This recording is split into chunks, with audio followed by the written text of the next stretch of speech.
Middle class എന്തുകൊണ്ട് ഇപ്പോഴും financially struggle ചെയ്യുന്നു, അപ്പർ ക്ലാസ് എന്തുകൊണ്ടും ഫിനാൻഷ്യലി എൻജോയ് ചെയ്യുന്നു?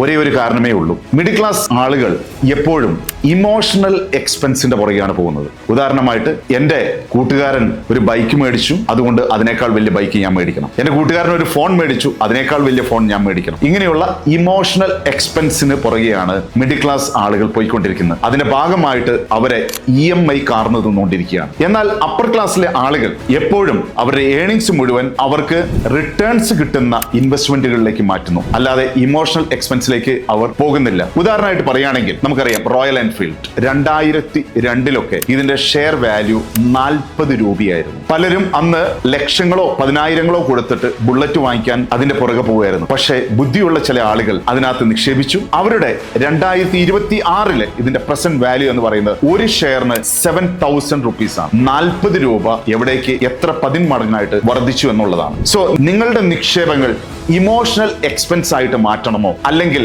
നിങ്ങളുടെ ഏണിങ്സ് റിട്ടേൺസ് കിട്ടുന്നതിലേക്ക് ഇൻവെസ്റ്റ് ചെയ്യണമോ എന്ന് നിങ്ങൾ തീരുമാനിക്കുക. അതിനായിട്ട് നിങ്ങൾക്ക് എന്നെ കോൺടാക്ട് ചെയ്യാം.